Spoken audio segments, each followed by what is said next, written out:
Good evening and welcome, ladies and gentlemen. You're watching The 5 Live. Today we are going to talk about Delhi and NCR. So in the past 24 hours, what we have seen, whether it's national capital and especially the Gurugram city, we've seen heavy rainfall that happened last evening, in turn, flooded roads, underpass where people had to wade through knee-deep water. And just when we were coming out of that, a double whammy. A sudden 4.4 magnitude earthquake jolted the city and the NCR region early this morning. The twin shocks basically exposing not just infrastructure issues, but the kind of arrangements that we have, especially after rainfall, whether it's drainage systems, whether it's the seismic safety, and considering that we still come under zone 4, it's a high-risk earthquake zone. But an important question, whether it's Delhi, Gurugram specifically, what is happening? Why are our systems overstretched? All buildings are vulnerable. We are talking about people's safety and security. First, let's begin with the headlines. It's the biggest interview amid CM face change in Attica. Siddaramaia's big message, I will stay Chief Minister for 5 years. Denies fund crunch for the guarantees. So that I am going to complete 5 years term. I will be the Chief Minister for 5 years. Thug Neta, shameful divisive twist to the assault. Remember the Maharashtra slapstick politics by the sitting MLA? Now he's blaming South Indian contractors.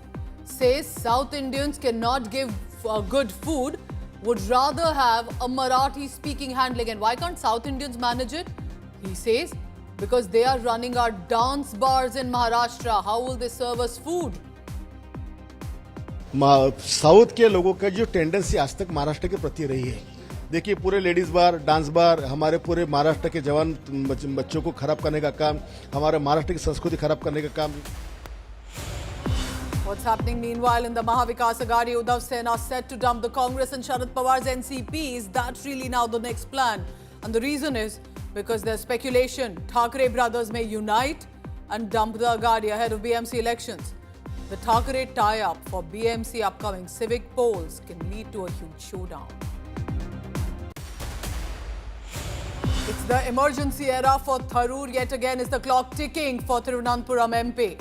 Tharoor attacks the Congress party over emergency era, says emergency eroded freedom, that today's India is not the India of 1975. We are more prosperous.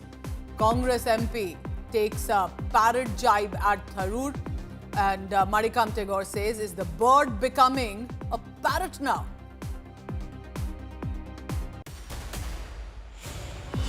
A journalist assaulted under MDMK's chief's watch. Stalin ally beats up a journalist at an event.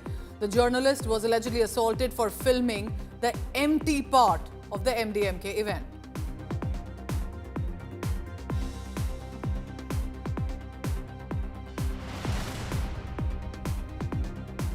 So in the past 24 hours, what have we seen? I want to take you through the images that have come in from Gurugram, for example, a financial technological hub, but the residents are forced to drive through waterlogged streets, trucks are stuck.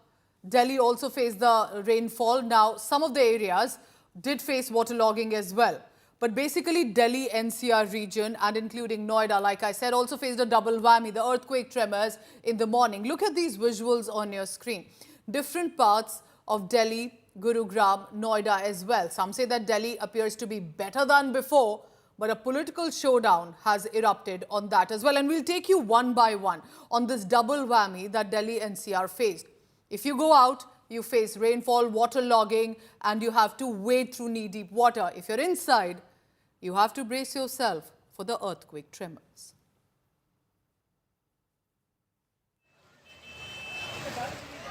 Delhi ने इतनी भारी बारिश होने के बावजूद भी देखा कि किस तरीके से दिल्ली में वो वाटर लॉगिंग जो कि यहाँ लिगेसी थी, हर बारिश में मिंटो ब्रिज का फोटो छपना अखबार में, ये एक ट्रेंड था.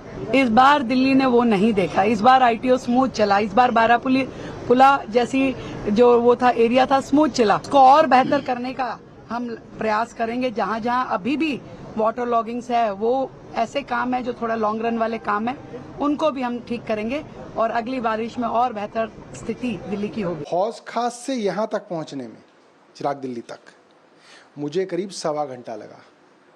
ये आलम था कल जलभराव का और उसकी वजह से ट्रैफिक जैम का। दिल्ली में पिछले 5 महीनों से जो सर्कस चल रही थी, उसमें मुख्यमंत्री हों, एलजी साहब हों, मंत्री हों, सब जा जाके नालों पे फ़ोटो खिंचा रहे थे, फ़ोटो सेशन करा रहे थे कि हमने ये नाला साफ़ कर दिया, हमने वो झुग्गी झोंपड़ी हटा दी, हमने उन गरीबों को हटा दिया, लाखों लोगों को उजाड़ दिया कह के कि हम जो है नाले साफ़ कर रहे हैं। और नतीजा क्या हुआ? हर जगह ट्रैफिक जैम, जल भराव, गाड़ियाँ खराब हुई। The Met Department has issued an orange alert for Delhi and red alert for the larger NCR regions, but we're looking at a steady downpour since morning today. In fact, the downpour is also exposing the promises made by the Delhi government newly formed, because in a little bit of downpour now you will see that cracks, potholes have begun to develop on major roads, major highways within the Delhi region. We are at ITO. And of course, there will be slow-moving traffic that you will notice throughout the region this morning because of the steady downpour that we are witnessing today. Of course, an orange alert has been issued for Delhi. The advisory is to leave early, leave on time so that you can reach your destination. Of course, there are no roads that are currently choked or blocked. Even the Minto Bridge, that was often a point of controversy for the Delhi governments before, has been cleared off by the newly formed BJP government in Delhi, and remains to be seen whether the rain actually ends up exposing more of the civic problems that the Delhi government is now on a steadfast path to solve for the citizens of Delhi. With Rohit Mishra, Milan Sharma for India Today. इस वक्त हम गुड़गांव में राजीव चौक के पास मौजूद है, जहां पर ये अंडरपास है। आप ये देखिए, अंडरपास पूरी तरीके से पानी से लबालब भरा है। सिर्फ ऊपर की अगर हम देखें तो 1, 2, 3, 4 सीढ़ियों के बाद ये पूरी तरीके से आप नीचे पैर नहीं रख सकते क्योंकि ये भरा हुआ है। और अगर आप यहाँ पर देखेंगे तो यहाँ पर जो आप ऊपर की छत देख रहे हैं, जो नीचे से गुजरने के लिए है, वो वहां से बमुश्किल 1 फीट नीचे तक पानी भरा हुआ है। यानी इसमें अगर गलती से कोई उतर जाए या गिर जाए तो अगर उसे तैरना ना आता हो तो इसमें से बचना मुश्किल है, क्योंकि यहाँ पर पूरी तरीके से पानी भरा है। अब अगर हम ऊपर की सड़क दिखाएं तो आप अगर देखेंगे तो साइड में जो पूरी रोड है वहां पर आपको गुड़गांव की इस राजीव चौक पर पानी नजर आएगा। जो सर्विस रोड है उसके साथ अगर आप देखेंगे बगल की सड़क, तो उस पर यहाँ पर पूरी तरीके से वाटर लॉगिंग नजर आएगा, जिसकी वजह से गाड़ियों की रफ्तार यहाँ पर कम हुई है और इस वजह से लोग बच के अपनी गाड़ियों को लेकर के निकल रहे हैं, क्योंकि यहाँ पर ठीक ठाक पानी इकट्ठा है। हालांकि ये कंडीशन तब है जबकि बारिश काफी हल्की हो गई है और पिछले 4 घंटे से अगर हम कहें तो जोर से बारिश नहीं हुई है, उतनी तेज बारिश नहीं हुई जिस तरीके से रात में बारिश दर्ज की गई थी। So the visuals on your screen, look at that. A truck that fell in a caved-in road. This is Gurugram in Haryana. Now, Gurugram, remember, is seen one of the biggest cosmopolitan cities. Barely days later, since I've been talking about what's unfolding in Maharashtra, for example, a political showdown while real issues are being ignored. But what about the Rajdhani Delhi, the capital city of the country, and its adjacent cities as well? Look at that. Again, Gurugram, and this is Mayur Vihar now. Imagine driving through these lanes, most likely returning home because the rainfall started at about 6:37 p.m. and to be stuck in a water like this. And if you have family members, your colleagues with you, how do you even manage to get out? There are risks of electrocution. This is Bharat Mandapam. This is the pride area, so to say, of the national capital, Delhi. While the road appears to be clear, and you can see some machines have been placed as well that removes additional extra water from the streets. Work is being done as well, one can see that. But it's also reflective of a system that should have been in place already. You should not have waterlogging barely with few hours of rainfall in monsoon season. As we look at more and more developments that are coming in, remember there are memes that are circulating on social media as well. This is again Dhola Kuan, one of the big intersections of national capital Delhi, connects different parts, not just of Delhi, but other adjoining cities as well. Look at the waterlogging here. It's risking the life of people as much. But the focus clearly yesterday evening was Gurugram, not the first time for the city in Haryana, but the kind of visuals that have been coming in from different areas, regular complaints by the residents as well. Some of these areas, remember, have the most expensive real estate. And yet, the roads outside, look at that, a couple has to walk through a knee-deep water. You just don't know if there's an open pothole around you. What are the politicians, the bureaucrats are doing about it? We are paying heavy taxes. We are ensuring to be good citizens, and yet this is what we are getting in return. Something to think about. But if you go out, you face this. You think you're safe inside.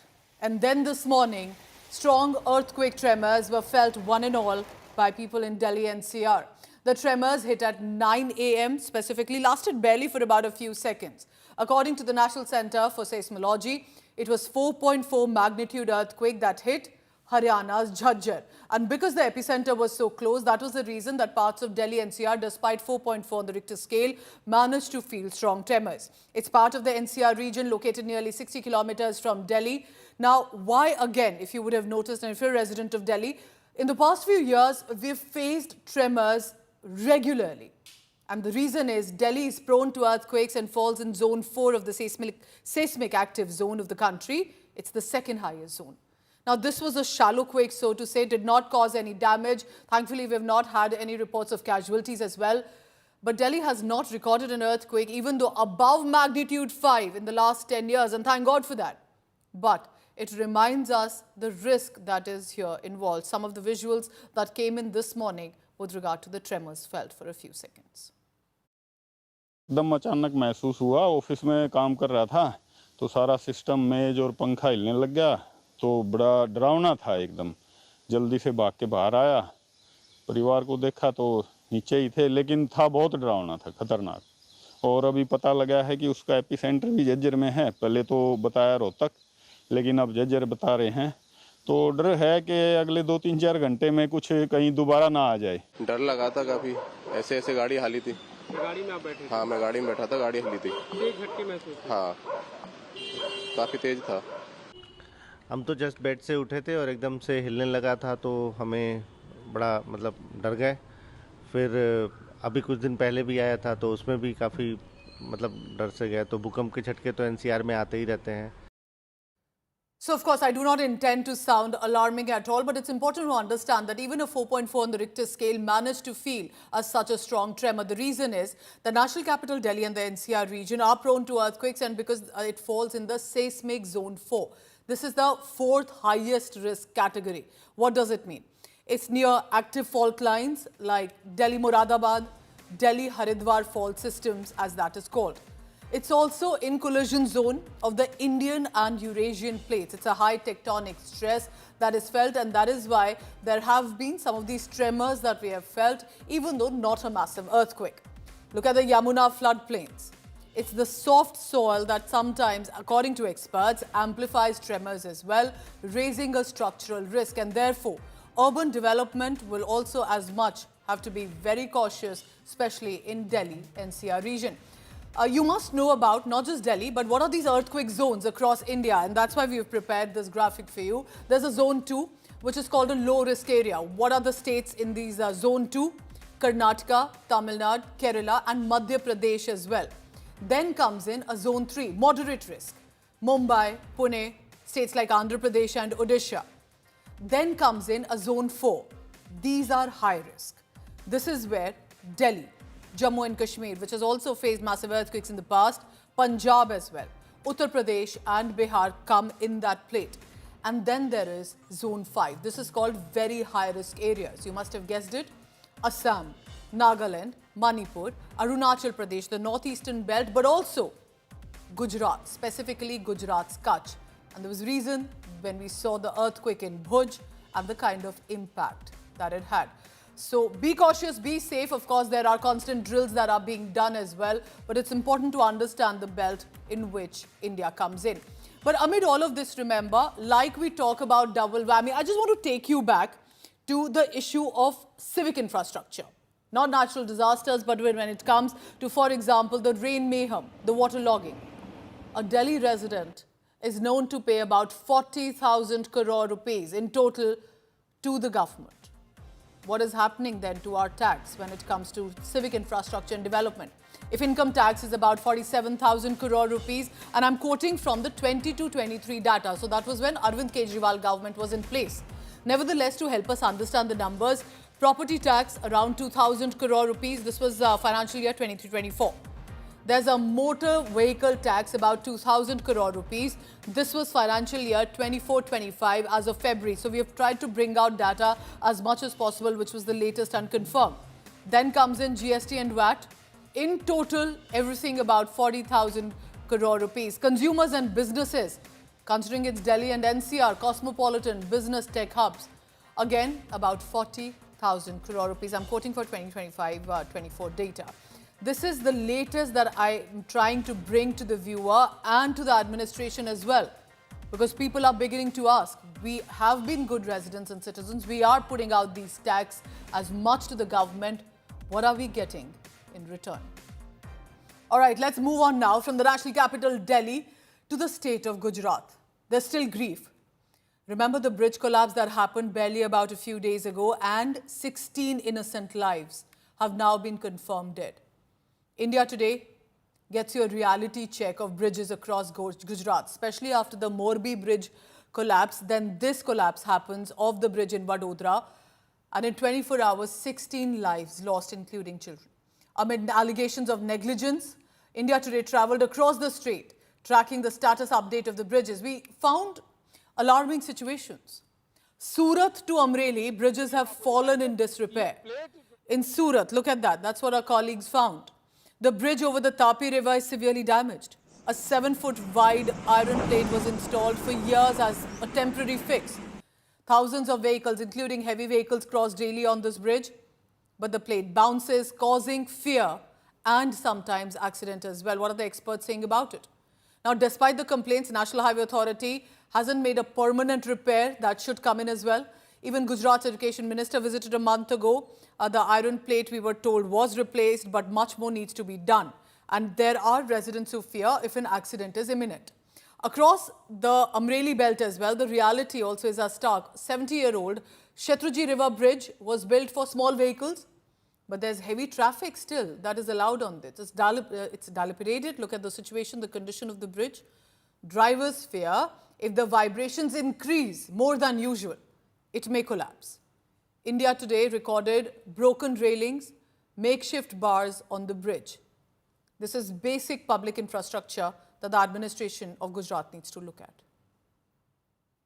इस bridge की जो ये plate थी पहले एकदम छोटी थी, अभी ये 7 फुट की हो गई। इस ब्रिज के 2 भाग ऐसे एक तरह से देखा जाए तो हो गए, क्योंकि यहाँ से जाते समय जो ये आवाज आता है और ये जो डर लगता है, बहुत ही बहुत डरावना है वो। नेशनल हाईवे नंबर 48 की तस्वीरें हम आपको दिखा रहे। ये आप हाईवे की हालत देखेंगे तो ये तापी नदी पर जो ब्रिज बना हुआ है, और इस ब्रिज की हालत आप देखेंगे कि यहाँ से वाहन जो है निकलते हैं, क्योंकि ये देखिए अब टूटा हुआ है। अगर इंसिडेंट कोई होता है तो आप सीधे नदी में जाकर गिरेंगे। ये जो लोहे का यहाँ पाइप लगाया हुआ है, ये इतने इलाके में ये भी कटा हुआ नजर आ रहा है। और ये जो प्लेट है, ये प्लेट के जरिए हम आपको दिखाएंगे। ये प्लेट जो है, ये पहले 1 फीट की हुआ करती थी इस जगह पर, अब ये बढ़कर 7 फीट की हो गई है। और इसी 7 फीट की प्लेट से जो वाहन चालक है निकलते हैं, छोटे वाहन हो बड़े वाहन हो, वो सभी इसी से ही निकलते हैं। और ये बहुत ही जोखिम भरा है, क्योंकि जब भी वाहन यहाँ से निकलते हैं तो ये जंप करता है। आप देखेंगे लोहे की जो प्लेट लगी है, ये प्लेट जंप करती है, उसके साथ में वाहन भी यहाँ पे जंप करते हैं। तो जब आप हाईवे पे यहाँ सफर कर रहे हो और अचानक से व्हीकल आपका जंप कर दे तो आपको डर का एहसास भी होगा। तो आप देखेंगे कि ये प्लेट के सहारे ये ओवर ब्रिज चलाया जा रहा है। ये ब्रिज बहुत पुराना है, मेरे जन्म से पहले का ब्रिज है और हालात भी बहुत खराब है। अभी चलने में भी दिक्कत आ रही है। सावरकुंडला और अमरेली के जोड़ता ब्रिज है और वहां पर अभी इस तरीके की परिस्थिति है कि कभी भी जानहानि हो सकती है। So India Today consistently is doing these safety checks, and I must add here, not just in the state of Gujarat, but what are the safety lapses that were flagged off in 2022, for example? That the condition of the bridge, and I'm talking about the bridge that collapsed, condition of the bridge is very serious. There are vibration more than usual in pillars that has increased over the years.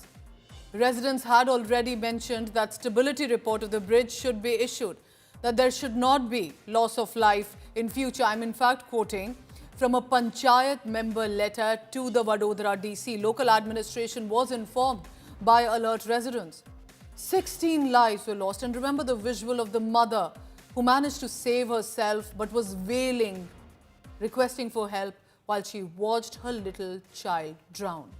Who will be answerable and accountable to these innocent families who lost their loved ones? Something to think about. And can we afford to really have another bridge collapse in a country that's trying to become a world power? Let me now take you from Gujarat to Jammu Kashmir. What has unfolded in Jammu Kashmir in the past few days is very interesting. One of the big hill stations or tourist destinations is climate change impacting our hill regions too. Kashmir Valley is reporting a heat wave, and how this time?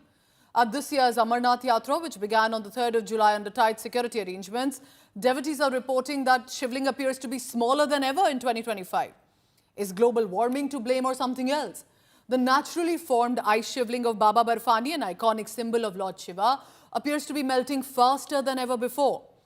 India Today's reporter, my colleague Jitendra Bahadur Singh, is currently on the yatra. He undertook the yatra with the first batch of pilgrims and noticed a comparison, a stark contrast compared to previous visits in 2018 and 2022. Back then, the shivling stood tall at nearly 12 to 15 feet. This year, he says only about 1.5 to 2 foot formation was visible, and that appeared to start to melt already to a certain extent.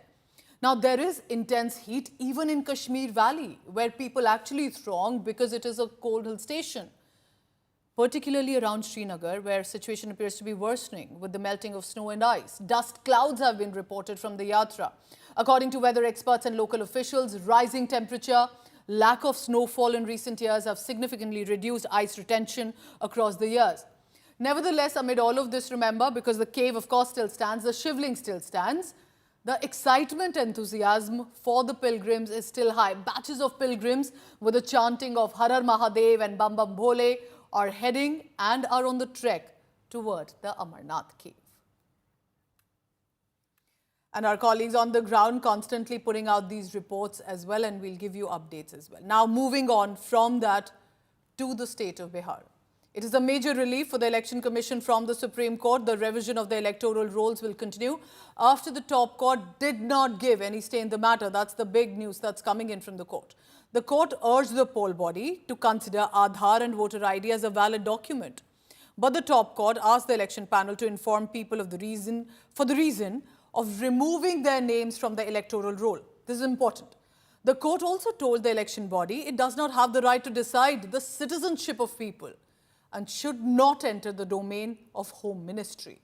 The court has questioned if the process could be completed within 3 months. Those whose names are being excluded will be given a chance for hearing. The poll body has assured none of the names would be removed without proper reasoning. During the proceeding, Supreme Court acknowledged that there was practicality behind the move, but at the same time questioned the timing of the decision considering elections are approaching. Even the petitioner have urged the Election Commission to include even Ration card as a valid proof and that it should be considered. दोनों पक्षों को सुनने के बाद माननीय supreme court ने election commission को notice जारी किया है। 28 जुलाई को अगली सुनवाई होगी। एक पक्ष जो लगातार ये चाह रहा था कि ये जो स्पेशल ड्राइव चल रही है, जो गहन पड़ताल चल रही है, इसको रोक दिया जाए, माननीय सुप्रीम कोर्ट ने उस पर स्टे देने से मना कर दिया है। हमारा ये कहना है कि free and fair election fundamental right है। Right to vote fundamental right नहीं है, लेकिन free and fair election fundamental right है। और एक भी अगर घुसपैठिया वोटर लिस्ट में है, एक भी रोहिंग्या बांग्लादेशी वोटर लिस्ट में है, तो वो फ्री एंड फेयर इलेक्शन के खिलाफ है, वो बिल्कुल संविधान के खिलाफ है। इसलिए गहन पूछताछ, गहन इसमें पड़ताल होनी जरूरी है। So remember, there's been a concern because in Bihar there was this exercise that already became a political showdown, especially electoral rolls that need to be possibly revised. How will the court intervene on this? And right now there hasn't been a clear order, but what did the court hear today in the afternoon and what did the court say?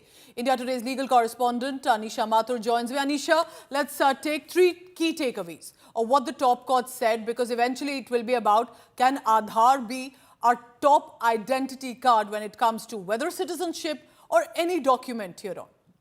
Well, see, Pooja, if you look at the key takeaways from today's hearing, these are specific to the SIR exercise itself. First, that can the Election Commission go into the question of citizenship when it comes to voter verification? Second, can this entire exercise be delinked from the upcoming Bihar election, especially since the timeline that is required to give a due process, ensure hearing, ensure objections, ensure that the paperwork and any, if somebody is disenfranchised, then they have their appeal process. All of that has been questioned by the court. Thirdly, what the issue has come up is of what exactly is proof of identity and proof of citizenship and residence in India. The Supreme Court, in fact, made a very pointed comment that most people in this country may not have birth records or matriculation certificates. In fact, one of the judges pointed out that I'm not sure if I have my birth certificate either. So the question really comes in is when we are talking about verification, when we are talking about, since the EC's initial argument and the initial notification said that they're trying to ensure that illegal immigrants, foreign illegal immigrants are not included illegally in the voter list. What exactly constitutes citizenship, residence and identity? The court, in fact, pointing out that most of the documents in your 11 document list are not, in fact, proof of identity or proof of citizenship. They are simply proof of residence, such as a property paper or a rental agreement, etc. So court is asking these very pointed questions about how do you define citizenship and identity in the country when Aadhaar is a proof of identity, particularly with biometrics and connected to multiple government schemes and access to schemes. Then how exactly are you saying that we will not accept it in this voter verification? Additionally, court asking why not include ration card and voter card, both of which are documents issued by the government after verification. Why aren't those being used for this SIR process? A lot of questions have been asked effectively by the court today, Pooja, and we'll have to wait and see on the 28th, once the ECI responds to all of these questions about its powers, about its timeline, about its process, about protecting the right to vote, about protecting citizens and people of the country. We'll see how this goes forward. But for now, the SIR exercise will continue. However, as the court did say, that we can issue a stay on the publication of these voter rolls. Anisha, tell me also about, let's talk about the hearing. What did the side say? How when the hearing was on, what was really the defense about it? And why is it that there is opposition to it? See, if you look at, we had a reasonably long hearing, almost 2.5 hour long hearing, but a lot of it was taken up by the petitioner side and the questions that were asked by the Supreme Court. If you look at what the EC has said, EC is saying we have no intent to delete voters, we have no intent to deprive people of their right to vote, but we are looking into an exercise of verification to ensure that everybody who has a right to be on it is there, and anybody who should not be, whose names should be deleted, persons who've died, persons who are not eligible are removed. ECI also saying that Aadhaar is only proof of identity, not a proof of citizenship. Thirdly, what the ECI is saying is that, well, this is an exercise of voter roll revision, which is well within the power of the Election Commission as a constitutional authority. On the other side, of course, the court saying that, well, we accept and we appreciate what the ECI is trying to do. We understand the ECI's roles and powers under the Constitution as the authority. However, we are questioning why you're going into citizenship, what process you're following, and particularly since the petitioners have said that the documentation that the ECI is asking for, these 11 documents that the ECI is asking for, are documents that are not within the rules that are prescribed under the Representation of the People Act. I understand there are many layers coming to it, whether ECI can really take the call on the citizenship issue, one, and importantly, Aadhaar, remember, for many of us is that prime document, but is that the document to define citizenship, especially when Bihar is facing upcoming elections? And is this as much about citizenship or about illegal infiltration as well that's happening in the country. So several layers here that will be analyzed by the court. Thank you very much, Anisha. It's a developing story. I'll keep coming back to you. Let me now take you to the top story coming in from Maharashtra. The sitting Sena MLA Sanjay Gaikwad, when asked by India today about his behavior, if he wants to put out an apology, even a clarification, and why shouldn't action be taken against him, added in fact a shameful divisive twist. Instead of apologizing, he says only Marathi speaking or Marathi contractors should be given these tenders, and that he's against South Indians for some reason. Let's listen to what happened.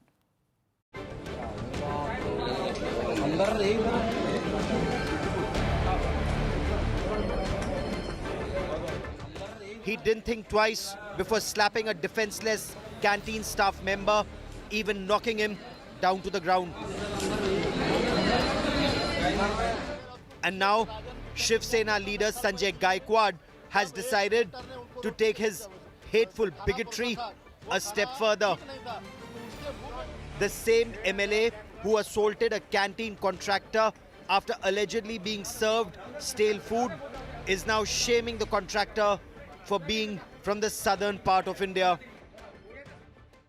नवीन शेट्टी ये मेरा दोस्त है, ऐसा नहीं है कि मेरा उसका दुश्मन हूँ, लेकिन उसको भी मैंने कई बार बताया आपके खाने की quality सुधारिए. Accusing someone of poor service is one thing, but Gaikwad is now insulting an entire region of our country. South के लोगों का जो टेंडेंसी आज तक महाराष्ट्र के प्रति रही है, देखिए पूरे लेडीज बार, डांस बार, हमारे पूरे महाराष्ट्र के जवान बच्चों को खराब करने का काम, हमारे महाराष्ट्र की संस्कृति खराब करने का काम इन लोगों ने किए. डांस बार, लेडीज बार, ये तो कि हमारे महाराष्ट्र की संस्कृति नहीं है. इसके खिलाफ में तो हमारे एकनाथ शिंदे साहब ने भी कई डांस बार तोड़े थे, बाला साहब ने, राज साहब ने, सभी ने इसके खिलाफ में महाराष्ट्र में काम किया है. आज वही प्रवृत्ति लेकर ये लोग यहाँ काम कर रहे हैं. His remarks have triggered massive outrage, but ironically, it's the canteen contractor who's paying a heavy price. The Maharashtra government has now suspended the canteen license.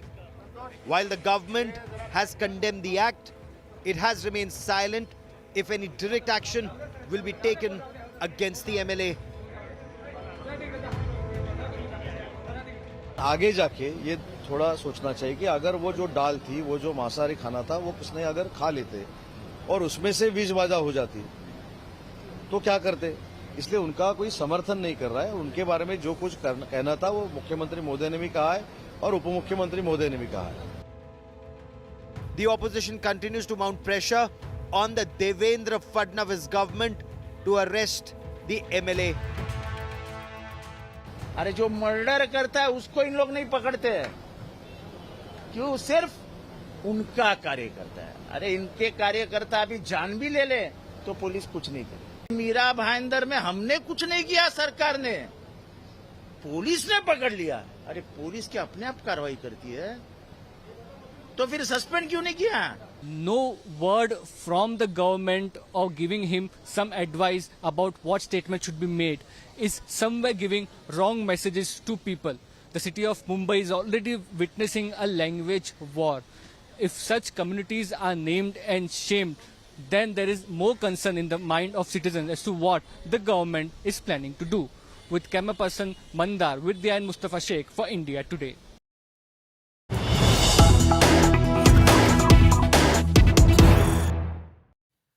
There is a reason for this no remorse, only arrogance of this MLA, sitting member of Legislative Assembly of the Shiv Sena, of the Eknath Shinde Sena. Over 24 hours, there's been no action taken against the MLA for the assault, which means for slapping, thrashing, beating him, all of this caught on camera. He's been defiant. And he has in fact said to India Today, we'll hit again if needed.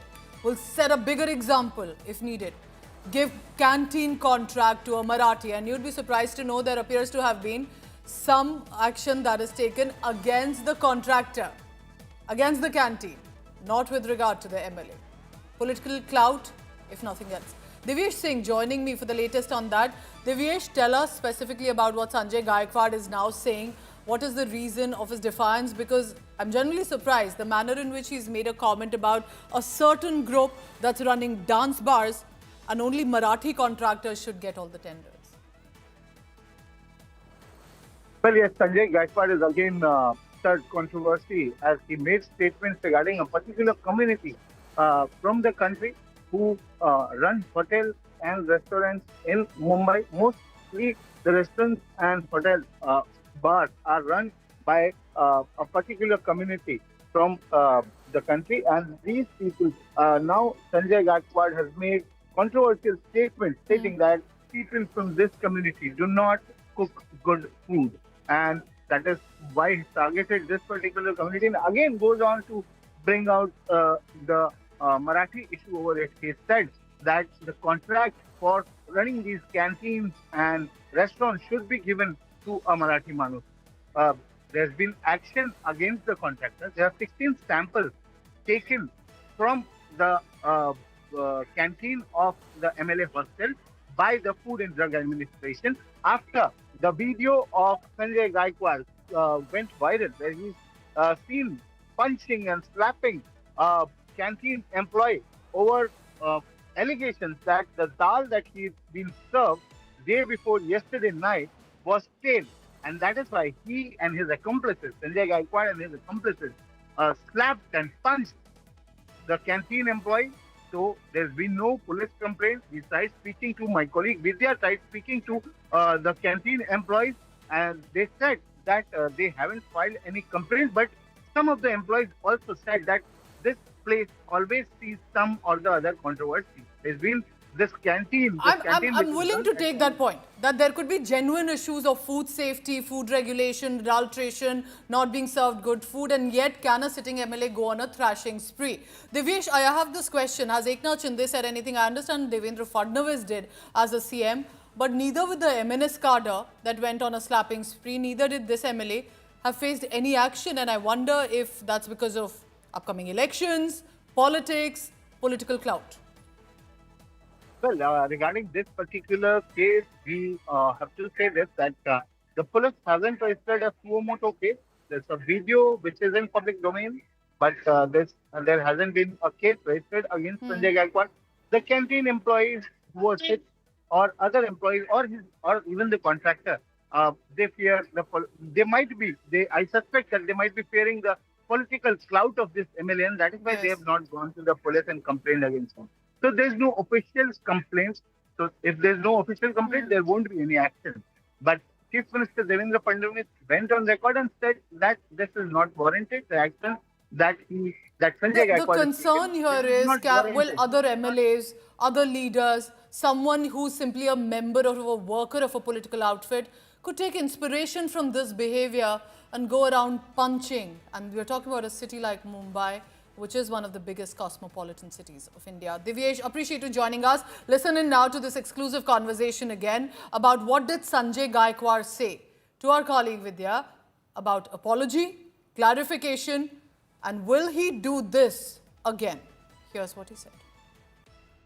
Licence भी suspend हो गया, कार्रवाई हो रही, हो गया, manager भी suspend हो गया, तो सबसे पहली बात तो आपके माध्यम से जो महाराष्ट्र के देश को बताया जा रहा है कि एक आमदार ने एक वेटर को मारपीट किया है, तो वेटर को मारपीट वेटर नहीं है जी, मैनेजर है।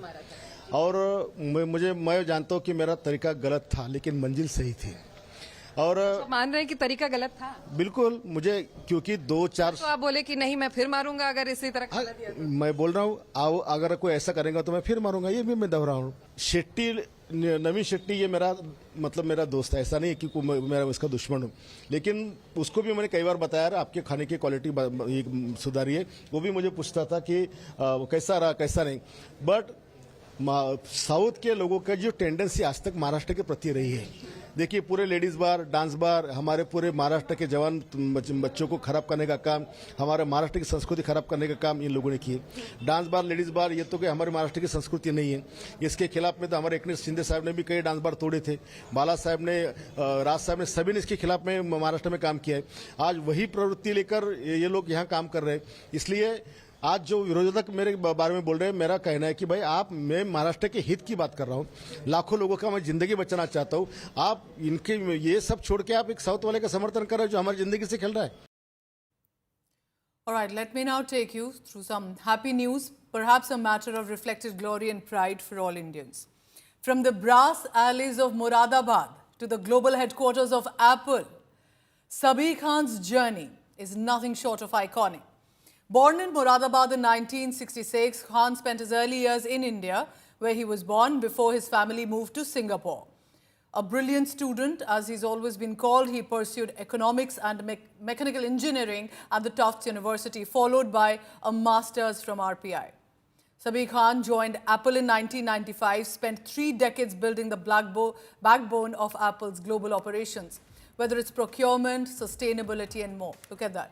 He was, in fact, instrumental in reducing Apple's carbon footprint by over 60%, played a key role in reshoring manufacturing to the US and to India recently as well. So on the 9th of July 2025, Indian origin Sabir Khan was officially named Apple's Chief Operating Officer, succeeding Jeff Williams in a planned transition. A huge moment and perhaps a reminder that Sabir Khan joins a growing league of Indian origin leaders commanding global tech giants. Sundar Pichai, of course, a common name in Indian household now, who's the CEO of Alphabet. Satya Nadella, Chairman and CEO Microsoft. Shantanu Narayan, CEO Adobe. Arvind Krishna, CEO IBM. Neil Mohan, CEO of YouTube. Nikesh Arora, the CEO of Palo Alto Networks. Thomas Kurian, CEO of Google Cloud. Sanjay Mehrotra, CEO Micron Technology. George Kurian, CEO of NetApp. Jayashree Ulal, who's the CEO of Arista Networks. Vimal Kapoor, CEO of Honeywell. Anirudh Devgan, CEO of the Cadence Design Systems. Revati Advaiti, CEO of Flex.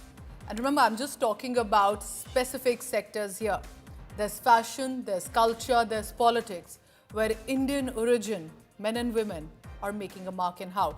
Together, they represent a powerful diaspora controlling companies with a market value of nearly $6 trillion, which is 50% more than India's GDP. Something to think about. Sakshi Batra, Senior Associate Editor from Business Today Television, joins me. Sakshi, it is a matter of not just pride, but to also reflect upon the values that possibly Indian families or the brilliant minds we have who are making a mark across the world, and especially in the USA. And I'm sure that the world has noticed that too. Absolutely, Pooja. You have hit the nail on the head. I mean, look at it. You named at least 4 of the top 5 biggest tech players in the world, the biggest giants that we have in the world. And all of them now see top leadership being led by Indian origin, top CEOs and now a COO after Tim Cook. The surge of Sabir Khan as the number 2 position of Apple definitely marks a historic moment for Indian origin talent in the global tech industry. Remember, under Sabir Khan, what we will expect is that Apple will strengthen its supply chain resilience with India as well. Remember, in the last couple of years, Apple has been cozying up to India, launching 2 flagship stores here, also raising the number of sales of India-made Apple phones from here. And this could just be something that India would also want to see as to how that Apple will further India as a +1 from China or create more opportunities that we can expect. It's incredible to say the least, and wishing him success. And it's come, I'm sure, after a lot of hard work and an inspiration to not just Indian Americans, but young Indians as well, who plan to have possibly explore better shores, whether in India or abroad. So Sabir Khan is now the CEO when it comes to Apple. There was this one industry, one organization that was missing, and he's made a mark there as well. Sakshi, thank you very much for now.